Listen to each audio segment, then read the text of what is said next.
Sure. Bavarian Ländler.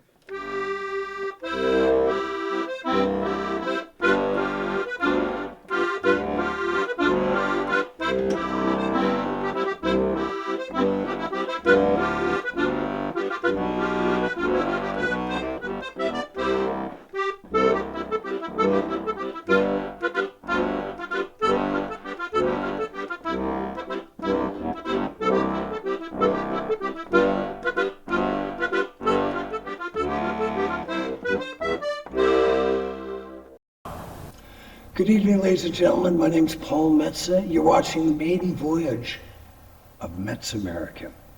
We are in Superior, Wisconsin, at the corner of Hammond Avenue and Belknap.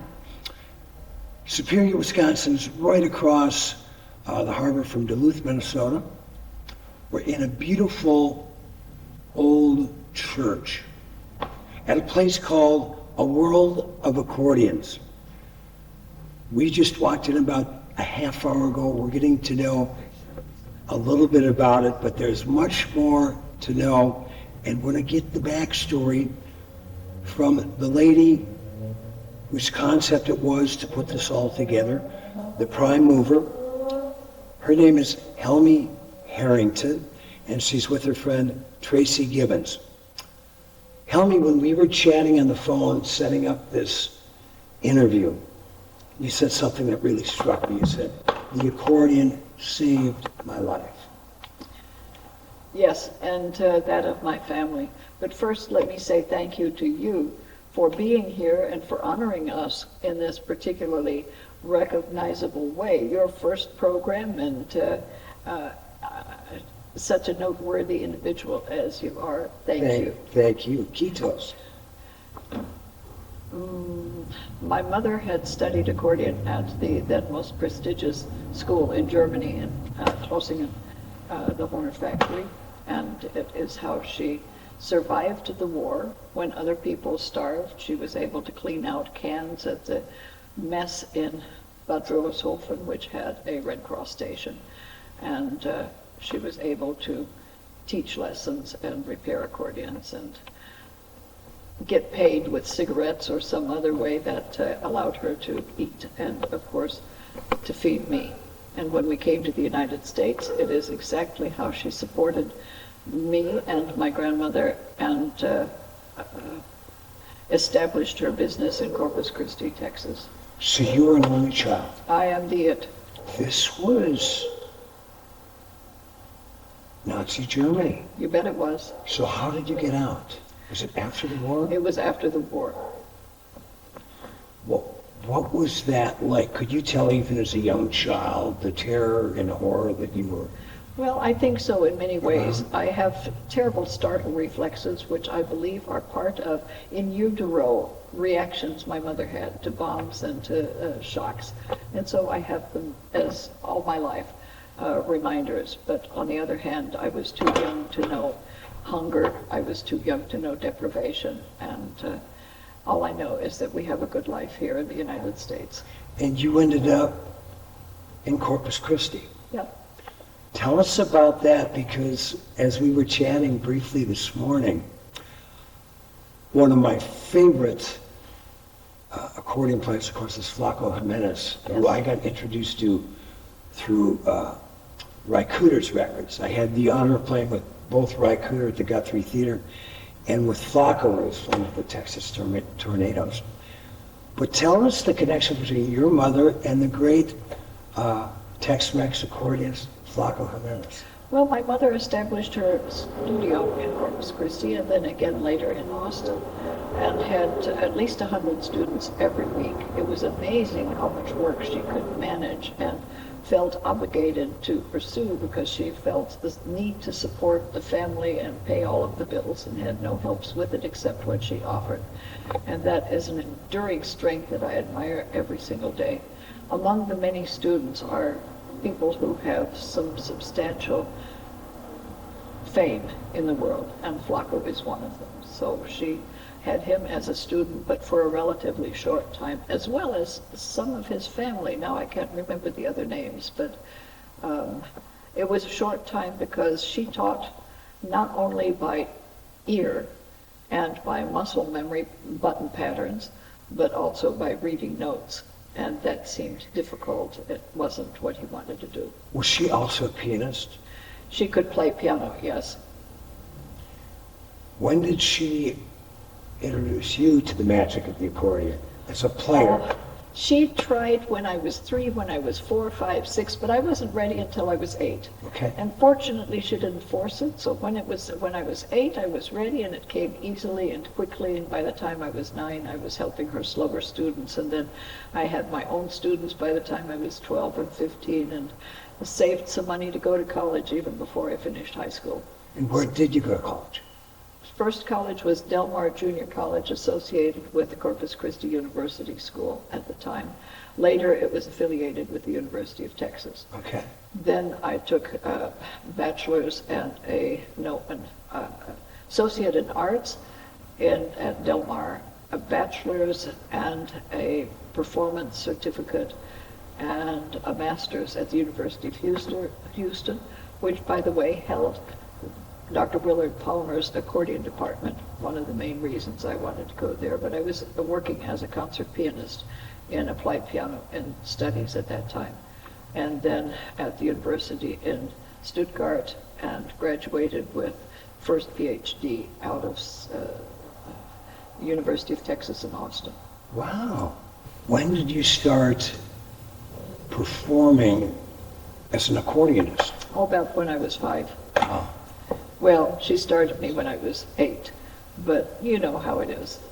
In any case, I performed with my mother's studio forever, and as a soloist in all of her recitals at various occasions. I bet you were hit at 5 with that accordion.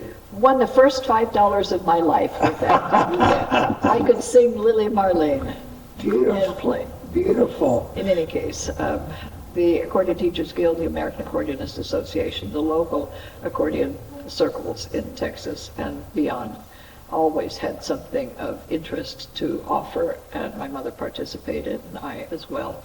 And so I won a lot of trophies, which you'll see downstairs. And it's been just a real different variety of career opportunities here.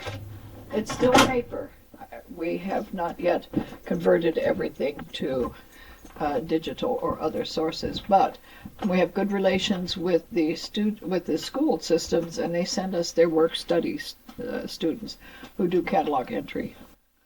Things will be scanned and then digitally stored and saved? Well, probably not, because there's just too much. It's just too much of it. Wow. And the scanning presents problems with copyright protection. Oh, okay. In any case, what's laying in piles is that which is next up to be classified. And when I started this room 11 years ago, it was filled to ceiling with boxes and papers. And now we're down to a few boxes, and of course what you saw in the hallway. We're also the home of the American Accordionist Association's archival collection. We have the George Corleto accordion collection, and that is the essence of our modern electronics developments into accordion. So you must have international visitors as We do. well. We do.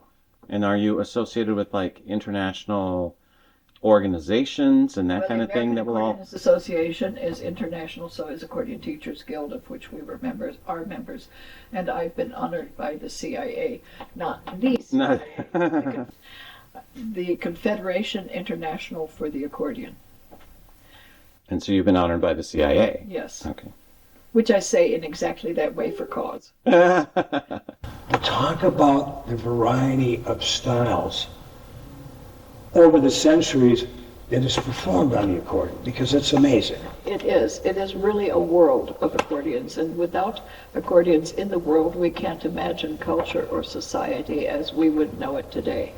Because every civilization, every culture has a specific kind of accordion and acoustic sound out of it that they happen to prefer. So that means they have different body styles, they have different internal parts, they have different pitch orders, and are substantially different in appearance. A different number of keys, of course, and buttons on the box. That's right. Can they pinpoint exactly Who was the first accordion guy? Well, we tried to. 1829 on May 8 as the date of the first patent by Cyril Damien. And that's the date we celebrate every year with major festivals here and throughout the world. What was that date again? May 8, Okay. and that's 1829. Cyril Damien was preceded by a man named Buschmann, and he was in Berlin. Damien was in Austria, Vienna, and probably Buschmann built the earliest first accordions, but failed to recognize them as a musical instrument. In fact, itemized them as a tuning tool, as a device. And even if he built an instrument that could play, and probably did play very well, we don't have an extant example, and the documentation is scarce. How do you think then it started to travel around the world? Because now there's so many cultures.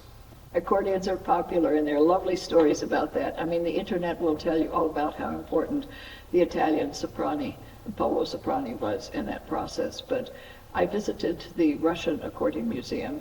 They, by the way, gave us a wonderful instrument, and we gave them a wonderful instrument, just as mutual cooperative efforts. And Mrs. Mirek, the wife of Alfred Mirek, one of the most distinguished of musicologists in accordion organology, showed us around and explained that the accordion probably traveled through the trade routes before anything else.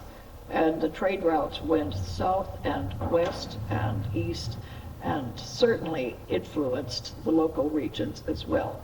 Now, Damien had a franchise for the patent of his instrument, and that meant that many people who were making them privately in their home workshops or whatever were not really designating names or location places because they couldn't be prosecuted legally. On the other hand, the instruments spread so quickly. They were small, they were relatively easy to make and to understand, and they were all throughout Austria, Germany, France, and Italy. The question of who did the most for the accordions is a regular one in accordion circles, but we can have our opinions on that. Now, we'll jump ahead a few years. When did you acquire this phenomenal building? Oh, thank you. I bought the building in right after the turn of the century in 2000. Yes, and it was because we outgrew our Duluth premises where we had been established for already 12 years. We moved the items over. At that point, I had 900 to about 1,000 accordions. Now we have 1,400 on display downstairs, 750 in That's a lot of accordions in one place. and 350 recently added through the generosity of the Parisian Alain Papineau. I loved this building right away simply because of this fabulous concert hall acoustic. And my husband and I loved to play, and so that was about the first and most important aspect that I had in the purchase of any place that would be a studio or a concert hall or even the assemblage for a museum. What did your husband play? He played piano, accordion, button chromatic, and concertinas. Unfortunately, he decided to die 25 years ago, so he left all of that I to hate me when to that do. happens. All of it was left to He- me just as we got our foot in the door and were He really would going. he would be so happy and proud of what you established. Well, I'm hoping he is in Yes. some realm or another. This is a Cecil Taylor harpsichord. It is a 10-foot instrument constructed for Dr. Willard Palmer in 1979. It is the only instrument of this size in the hemisphere. It has 2 keyboards, that is 2 manuals, 11 pedals, and 6 plectra with which to play. And besides that, it is really a beautiful instrument made in the Baroque style. Can you play it at all? Yes, it was donated by Dr. Willard Palmer's son after his death. Uh-huh. And how does it sound? Like harpsichords do. She has a tendency to dislike temperature and humidity changes, so it works and doesn't work and needs to be redone about every half year. It was recently redone, but now again needs it. Tracey, fellow Virginian, how did you have the good fortune to meet Helmi? Well, after I retired, after a life of teaching music and performing music on other instruments, I had become acquainted with Helmi and decided I just wanted to learn how to play the accordion, having never played it. And it was a wonderful experience. Helmi is a wonderful teacher. And what is your main instrument? Trombone, Okay. low brass, tuba. I was a teacher of low brass at the local college here for many years, and a band director. So I direct bands and orchestras. I still do, but I also, Throughout the nation, by the way, it's not just local. and the special thing that I'm involved in here, besides learning the accordion and playing the accordion, is I direct the accordion ensemble. And I have directed upwards of 35 accordionists right on this stage. Wow. From all over the world. And it's very special. That's quite an honor. Yes, it is. He and his brass ensemble, however, put on a benefit for us just this year. The Finnish Podat, It was called the American Poet. like I said. Now, Helmi, is he any good on the Oh. squeeze box? Absolutely, absolutely. Have to give him a chance to show you. We just played for a person in care. What do you call it?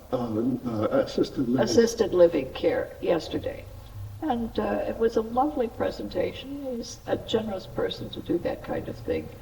Anyway, Well, and I suppose as you're going around to those senior centers, whether it's a nursing home or retirement home, that people of a certain age, older than younger, of course, the sounds of the accordion must bring back great memories for them.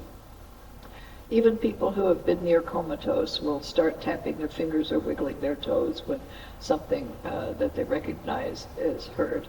And that's a delightful thing. But it's not just older people. This is not a dying art or a dying Well, let's instrument. talk about that. That's what I'm really interested in hearing about. I have about 60 students every week, and most of them are high-tension professionals between 25 and 45 years old. Wow. How many did you say? 60. Wow.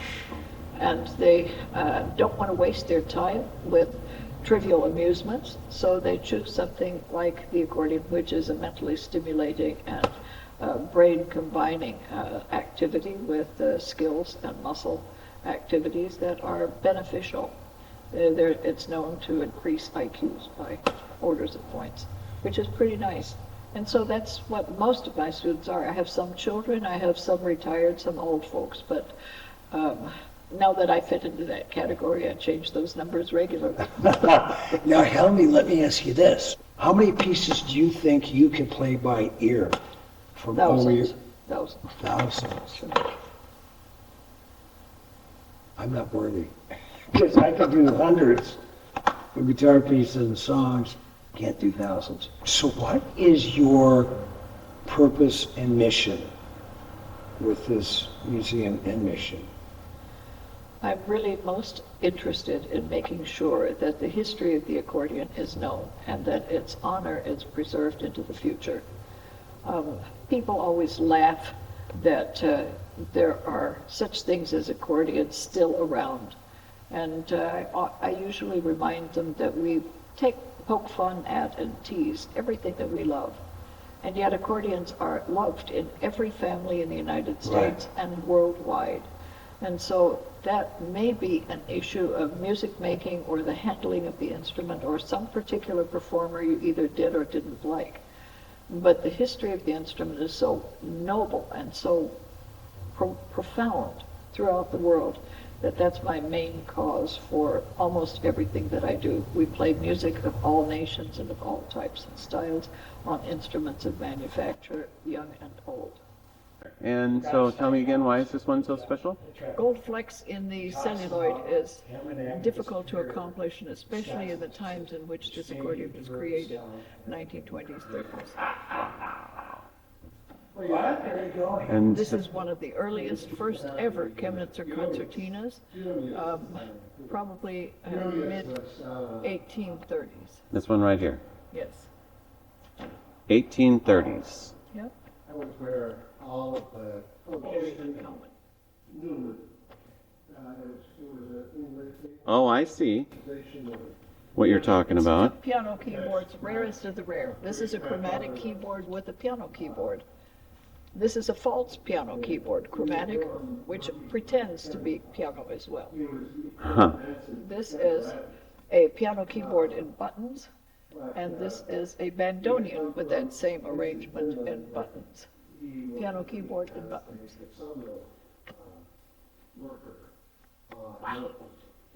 This is the one with the gold, No, No. this is a different one. different one. Okay. Go ahead. I don't have any idea how they made that happen. It's celluloid with colors and swirls, and then on top of it is painted this extra design, and of course the rhinestones are attractive as well.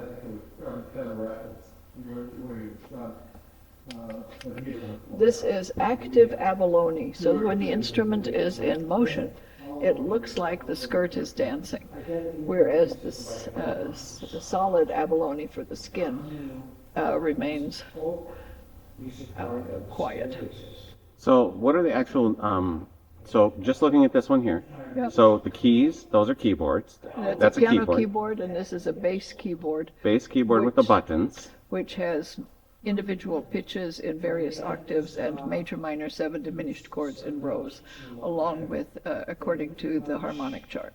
Okay, and then you have the, what is the grate? Is that something that's, The grill face, yeah, it keeps out moths and dust and such, and it's an ornament at the face of the instrument. And It then- also determines company of origin, so that's called a grill or the grace. a grill. Okay, and then what's the next section that's got the name, and in This this is- case, this the is the artwork? This is the trebled section. Okay, This is the bellows, the bass section. great. So the treble section then, that's in the middle, carries the artwork. Is there some way to control what sound comes out of that treble section, or is it just a way to Yes. air it out a little bit? No. Okay, I know nothing about accordions. I'll just- Okay, well, the bellows provide air to what are known as free reeds, which you will see downstairs, because this is not the museum collection. This is just the latest add-on. Okay. It's a splendiferous add-on, but it is not the bulk. Okay, the treble section has a piano keyboard. When you press the key and stimulate the internal free reed, as an aerophone would, it will sound the pitch or pitches that you have through the bellows compression and expansion. The bass section here has individual pitches in multiple octaves, as well as major, minor, 7 diminished chords that are arranged in what's known as a stradella bass system, but also is very convenient to playing traditional music along with the harmonic structures. These are now special instruments on show for the time, but they exist in front of our special exhibits area, which houses a teaser to the Charles Magnante estate, the Willard Palmer estate, Hugo Hermann, Frosini, and other the Dieros, whose major musical estates in the accordion world are housed here. Wow. So these were donated by the estates of those gentlemen. No, these were all donated by Alain Papineau. These were special acquisitions. Well, I'm guessing probably, certainly in America, and if not around the world, via the magic of television, probably one of the world's most famous accordion players from South Dakota, Mr. Lawrence Welk, who went to school at McPhail School Museum in Minneapolis, where I spent a summer learning how to tune pianos. Lawrence became a lot more proficient on the accordion than I did on tuning pianos. But you must have some relationship with that estate. Thank you. Yes, his accordionist Myron Florin is one of the finest examples of musician and human beings that I can think of. He played in Texas every summer until his death, and I played with him all the time. He promised us his accordions at his death, but his family didn't see that. Right. On the other hand, another really very famous performer is Dick Contino. Sure. And his musical estate is coming to us next month. It's funny you mentioned Dick Contino, because when the Metsa family used to come down from Virginia, Minnesota, which is 60 miles from Duluth, we'd go to the Duluth Home and Boat Show. Dick Contino was there every year. He looked like Elvis Presley. He'd stroll around and sing. He had a beautiful voice. Hence, it got really great shape, because those accordions weigh, what's the average accordion weigh? 23, 25 pounds. Right. You have quite an international outreach via the accordion. Yes. Tell us a little bit about some of your connections and what you present here at the World of Accordions. Well, thank you, but I'd like to back up to Dick Contino. Oh, yes, please do. Influenced also Dr. Willard Palmer, the previous owner of the harpsichord, his great accordions in our display, and the 900 books that serve our third floor library resources. He was one of my teachers, and his son donated all of the Palmer materials after his death. Wow. But Contino influenced Palmer because he mentioned to him that there was, at the time, no good accordion course. There were accordion courses, but none of them that were really sufficient or appropriately developed. And that's what inspired Willard Palmer to make the accordion method that has really made a great deal of difference in our world, but then it also influenced his third PhD material, Wow. which then also produced the great artworks, the Master Series for piano, because Palmer was a great pianist, and for other instruments as well. So this is an honorarium for the Willard Palmer estate and life activities. Did you ever get a chance to meet Dick Contino? I did not, but I know his wife. She's lovely. Oh, nice. She's spoken to us last year and will again this next May. Let's talk about Florian Chmielewski, and I think he said 94, and the Chmielewski tradition in Minnesota. Oh, he is so well known and so well beloved. His family music making is honored there in the concert hall through photographs and in our library through all of his recordings. His family, including his children and grandchildren, have all been associated in my studio one way or another. I taught the grandchildren for years. And Patty will be playing with Florian on the 10th. Fantastic. So they put on a wonderful benefit for us some years ago, and it was just the first of the finest events that filled this place. 1,000 people we seat, and it was one of those few events that has filled the hall. Oh, may I show you this wonderful example of beautiful inlaid work? It expresses the importance of the exterior that denotes the importance of the interior on this accordion. The abalone is skin-colored and solid in color, but the abalone or mother of pearl that is supposed to be active is here and around, and so it really gives life to the instrument, both in movement and in repose. And so what does this date back to? 19. Oh, go ahead. Late 1920s, early 1930s. Okay. And how many in existence? Oh, who would know? Probably this isn't only. We have very many instruments that are unique at this point. Sure. So before we go on a tour, tell people how they could track down this website and to make a donation, because you're doing great historical work here. And exactly, we won't be able to see it all today, Helmi, and I will, now that I have you two as my new two friends, I'll be over again to do some of my own sleuthing. But what do you have inside these walls of this beautiful church? Downstairs in the main display area, we have 1,400 accordions of all types, concertinas, and the variations in diatonic and chromatic instruments that were constructed since the 1820s and 30s, all the way to the modern state-of-the-art instruments, which are either MIDI or electronically enhanced or are now virtual.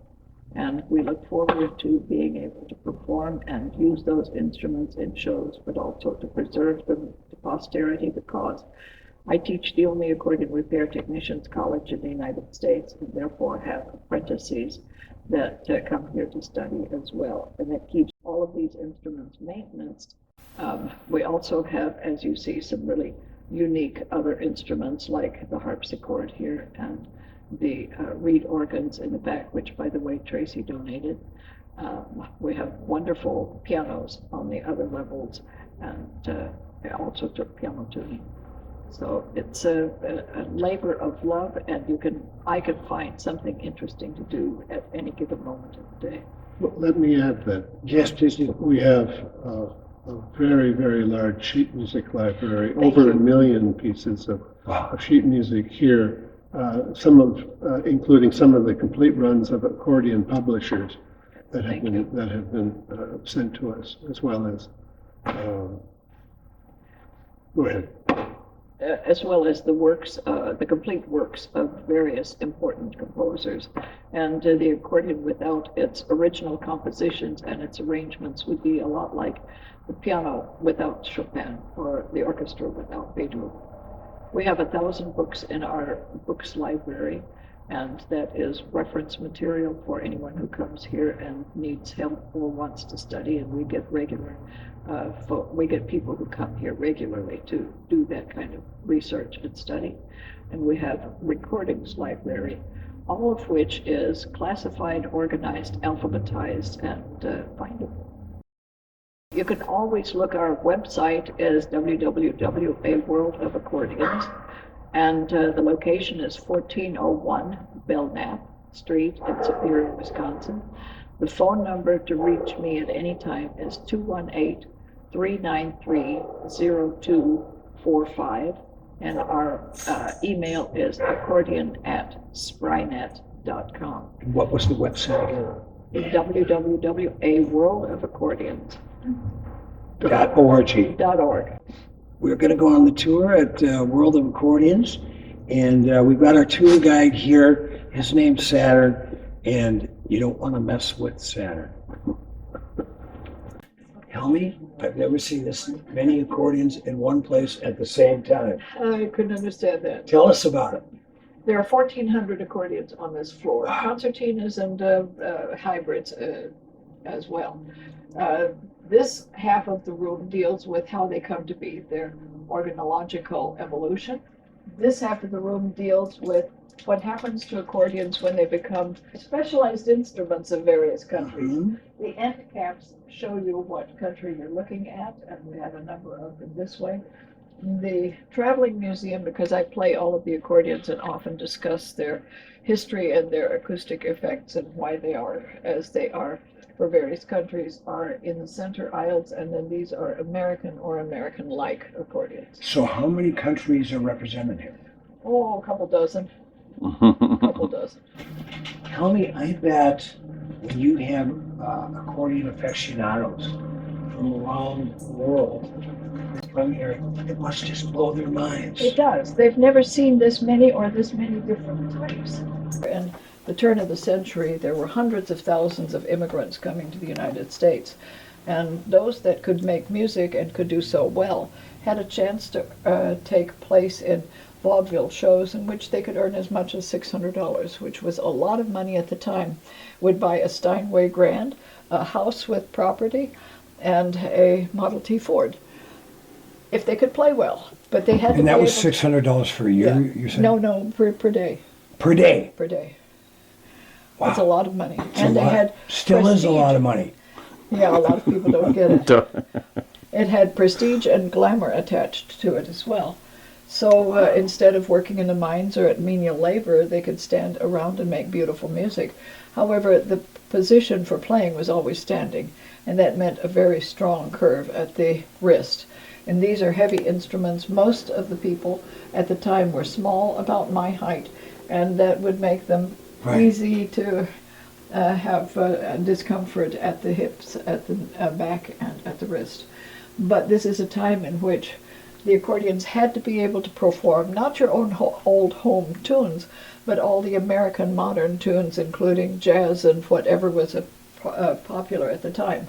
So the instruments got very much larger, and if they were beautiful, that was an additional cause for audiences to come back and look again. Some were very different. That is a chromatic keyboard along with a piano keyboard. These are different types of keyboards. Some were diatonic and chromatic mixed, so that left hand has the helicon sound of the instrument I just played, but the chromatic sound of a normal accordion. These now are a bit smaller because in order to become ergonomically popular and feasible, they had to have a little less angulation at the wrist. So with a hand that has this posture and a curved or a slanted keyboard like this, or curved keys, or a keyboard that's physically moved inward, or a keyboard that's curved because we play from the radius of an elbow, it was good advertisement ploy to sell instruments. And that's what we show here. These are companies that are still in business and their instruments are still very popular. And mass-produced. Mass-produced, yes. Everything that draws people to accordion to begin with is the ease by which you're going to make a melody happen in the right hand, and harmony, rhythm, easy harmony and rhythm in the left hand. But after a time, everything sounds papa, and this is what the instruments next resorted to. It's called freebase. The left hand has a piano keyboard as well as the right hand, and so it can do in the left hand what a pianist's left hand would do, arpeggiation, counter melodies, and so forth. Not these particular instruments, but in the Pagini company, like we had over there. They range 50 to 65,000. Wow. Actually, they don't really wear out. If they're handled correctly, those have lasted for 200 years and are still functional, still playing. And the art instruments of today are very much like Stradivarius. You have to maintain them, and sometimes you do have to repair major segments of them, and they have to have annual service and maintenance, but they will continue to last generation through generation. Then accordions were also made for particular kinds of music. So these are for rock and roll, and this is for jazz. They are tuned differently. They have different reed banks and different tunings. Now I hear you have a nice little collection of harmonicas. Yes, yes. Did you ever play harmonica? Oh, sure. Everybody plays harmonica. Like everybody plays accordion. Badly. So have you had people who just have spent all summer just Absolutely. here to fix accordions? Yes. Again and again until they get it right? Well, 3 years is our longest. And then they take it back to wherever they're from. Wherever they're from, and make their own businesses. And spread the joy. That's right. Oh, that's fantastic. The paintings on our wall, like everything else in this building, has something to do with accordions. These were painted by A.D. Greer, who hangs in the National Capitol and in the National Gallery. His a picture and blurb on the far side indicate that he was one of my mother's accordion students. He lived in Austin, Texas, and was very fond of her, and every time we had a special event, he would say, well, what can I make you? And she would say, oh, a landscape or a flower. I think he always hoped she would become his third wife, but that wasn't going to happen. So one day when I got my first PhD, I wanted to buy one of his paintings, and went to his studio, picked out the Persian cat that you see in the center. I do truly enjoy that painting. I've always had a silver Persian, and do now also. Wow. And this is the most unique museum of its type in the world, isn't it? I don't know about unique. There are accordions found in every museum in every city and state. However, we are the largest and by far the best. We are the largest in the world and by far the best. Sweet.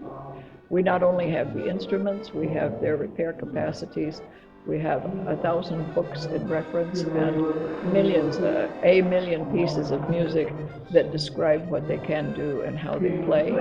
And we have concert artists in this concert hall that appear during our various festivals.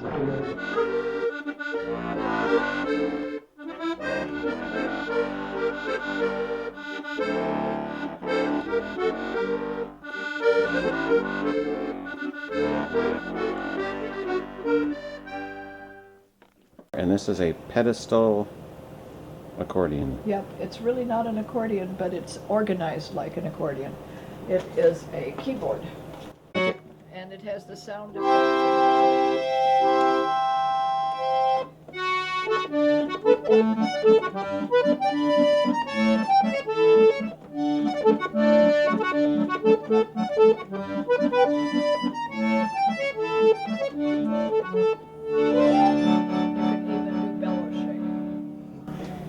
Helmi, can you play the very first song you... I think so.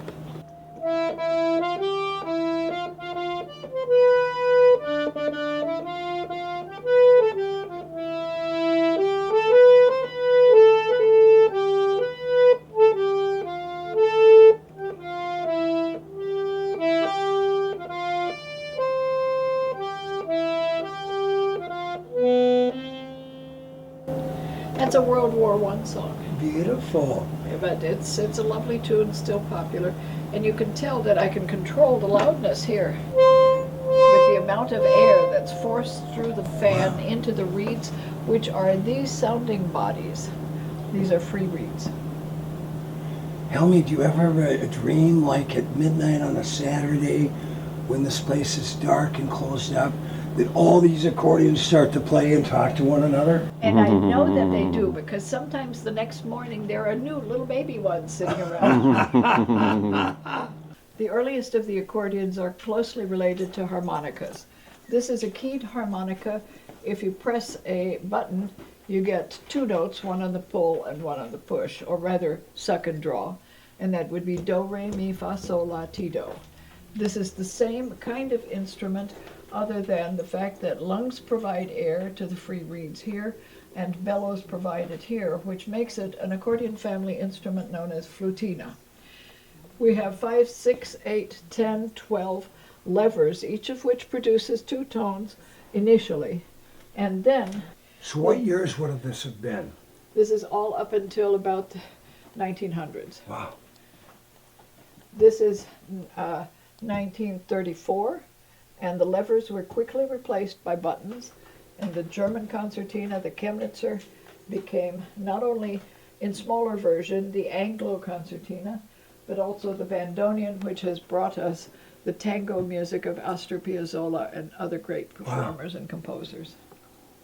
About the same year, however, a man by the name of Charles Wheatstone invented a concertina that he called an English concertina, because it was supposed to appeal to a literate audience. Most of these instruments were played by hunt and peck or by muscle memory. These are played by pitch. So you have the pitches on the left hand, and they're also like this, very hexagonal or small in size. Pitches on the lines are in one hand, on the spaces in the other hand. And an early concerto for an accordion family instrument like this is not only indicative of the general passages used on concert stages at the time, but also becomes a chart for where you find those pitches on the instrument. So this is where... accordion repairs happen. Yeah. So you see, again, this is one of the dancing gypsy ladies. Wow. And she was totally disassembled recently. Well, she had to be, because she was already too disassembled when we got her. And then we analyzed what goes where and are now in the process of putting it together. Wow. Some of the reed blocks are present. They're over there, and Tracey is finishing up the last reed block. So could you put that back together with your knowledge? Oh, sure, that's what we're doing here. She's the teacher. Well, I'm once the one again, who tells them how to do it. Yes, I can do it. Yeah, you're smarter than all of us put together. I No, love it. it's just a lifetime of experience. Yes. Among my favorites in the accordion. Yeah, I was so just gonna ask. Chemnitzer concertinas Yeah. and bandoneons And look, two piano keyboard, and piano keyboard and buttons. You know, that's one thing I wanted to mention, Helmi, is because, you know, growing up, even my grandpa's accordion that my dad inherited, they were all really kind of works of art in Yeah. their own way. Yeah. But these are like artistic, workable instruments. This is true. They do all play. Yeah, Well, one or two don't. yeah. But the most beautiful are on the other side. Let's see. Sweden, Finland, Italian, German, of course. Most Germans are over here. And then Norwegian. Very few Japanese accordions exist in my world, but we have a few new ones now too. China makes the most, though they're not good. The French have given us a particular kind of accordion called a French musette, which is also a type of music, and a dance, and a tuning system. Wow. And the finest of the accordions are, without question in my mind, up until very recent years, out of Germany, the Horner Gola accordions and the Merinos. That And they make a preceded. pretty good harmonica, too. They do, yes. It's what established the accordion companies. Yes. It gave them enough money to make the accordions because Oh. the originator of the harmonica would not allow his son or his company to make accordions, Wow. even though the internal frame, the lyre of it is the same, just smaller. And so he had to wait until his father died. Matthäus had to die before Ernst could make a difference. But I believe I read somewhere that Ben Franklin invented the harmonica. Well, I think he's seen to have played the glass harmonica. Okay? Okay. I told you she was smarter than I am. Do you have, Helmi, a fellow that used to play in my hometown over the years? Do you have anything from the Frankie Yankovic? Oh heavens, yes, of course. The Yankovic has performed on Shimoleski's stage Yeah. in years past. We played with him, and one of my students, Paul Bargeson, became an excellent accordionist and will play with the Shimoleski group on the Oktoberfest. But yes, he did very much. He encouraged and gave support to Joey Miskulin. Joey Miskulin has been a guest artist here, has been a personal friend for decades, because he always liked to race me through dizzy figures. And, well, that was always fun. But he brought us an old accordion. It was an Italo-American Gloria model that he found in an alley, and he felt sorry for it. So he brought it to us for restoration. We did, and then he made this recording with Shania Twain that sold 30,000, 40,000. Really? With that accordion that found in the alley? That's it. That's right. Oh, that's only the story you're going to see on Metsamerica. Well, so it's all about, with accordions, the sounds. As with most musicians, they are very keen on exactly what accordions can do and what they can do very well. It's the Oh, upper, I'm sorry. it's the very top of the art that fascinates musicians, and accordionists are no different. This is a very special accordion that I have that is a big favorite of many of the people that come here. It is a Italian accordion made by Frontellini. And there are no bass buttons on it, and it's called a cello accordion. And I think if your sound equipment will pick it up, I think you'll realize why people love this sound. So here is the Frontellini cello accordion. What was this It's a name? member of the bass accordion family, and you'd want to mention that Michael Bridge used it in one of his performances as he toured through this museum, and people are constantly asking to hear it again, and Michael Bridge is one of the... Michael Bridge, a famous and a young accordionist from Canada. Yep, I think he recorded the Bach cello suites that's on it, this. that's it. So I'll play a little bit of an excerpt from Scheherazade. And you listen to the resonance of this instrument, and it's just incredible.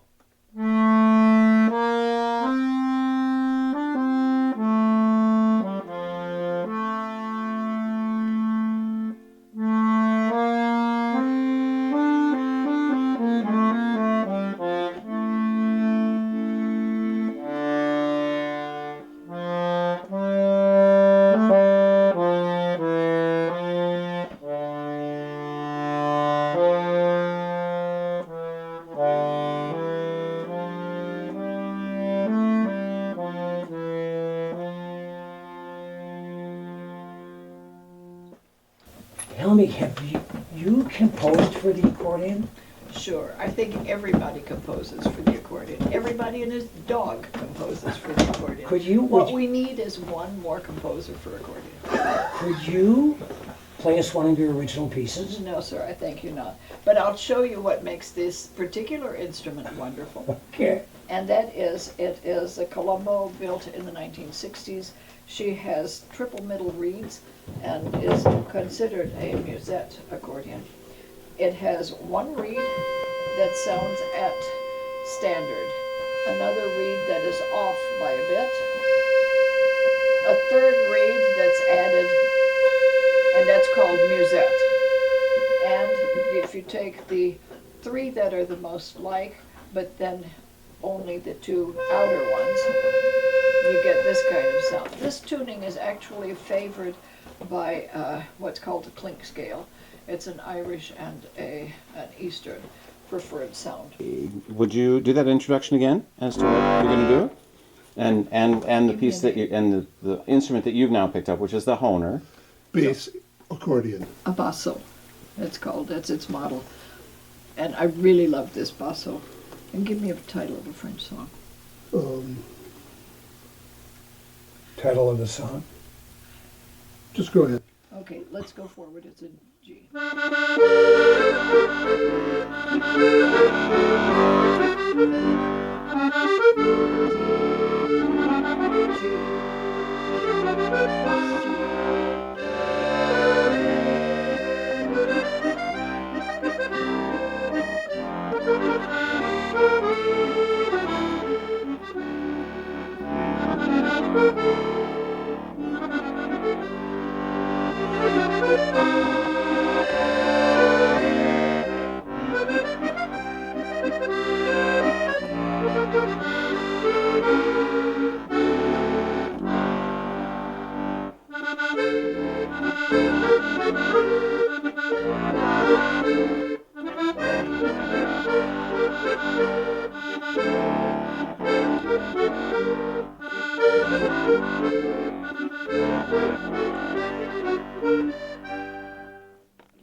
Beautiful. That's tour de piste. That's such a dramatic sound from the basso. Is that what you're? Yeah, it's like creepy almost. It is creepy, but these were used particularly with big accordion orchestras. And if you have 20 or 30 accordions, this really holds down the bass in a very convincing way. I'd love to hear that in the cathedral or in the. Sure. We had big room. One of the things that we did with this recently was we had we used a kind of an accordion that Helmi will show you where it has like horns coming out of it, and they have this very big bass oriented. Do you have a? Right here. Yeah, you do. She does. And this accordion is from Germany, Austria. This particular accordion, what is it? This is a Zupan. Oh, well, this would be Slovenian, right? Yeah. Oh. I designed an accordion like this, made by the Italian Polverini company. I chose it to have alpine tuning, which has the degree of tremolo like this. It has German stepped keyboard. It has the helican basses, which are the super lows. See, it doesn't go as low as mine. But it's still adequate. And it has the alpine decorations and plays mainly German music built in Italy. And so I think of it as pretty ecumenical. You ready for Bavarian? Sure. Bavarian Ländler.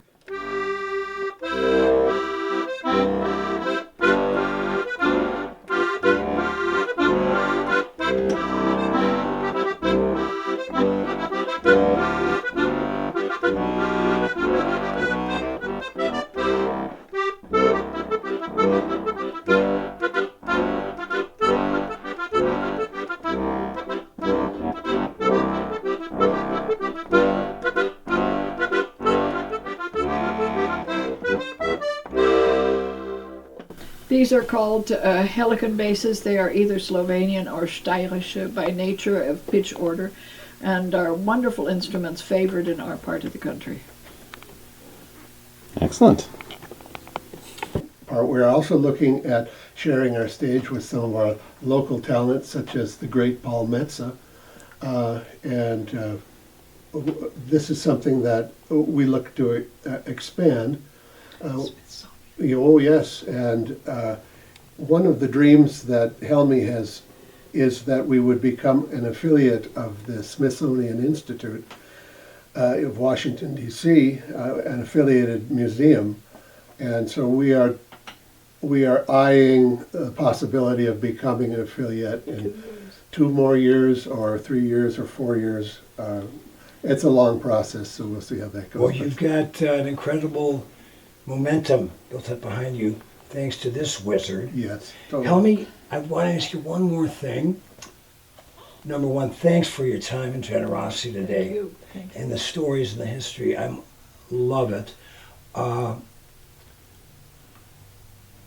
I can just tell how much work this has been, and obviously a labor of love. Do you remember anything your mother used to tell you, any good advice your mother used to say that stayed with you all these years? Oh, I hear my mother's voice before I hear my own, absolutely. She did everything accurately and precisely. She trusted her hands. She trusted her capacity to understand and perceive. And she said, never do anything half-heartedly. That might have been a different word. Helmi, thank you so much. Thank you. Mr. Gibbons, nice to meet you. Pleasure meeting you.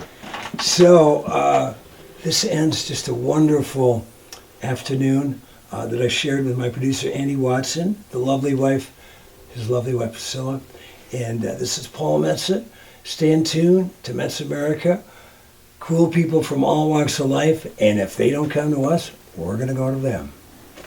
You can always look our website as www.World of Accordions. And the location is 1401 Belknap Street in Superior, Wisconsin. The phone number to reach me at any time is 218-393-0245. And our email is accordion@sprynet.com.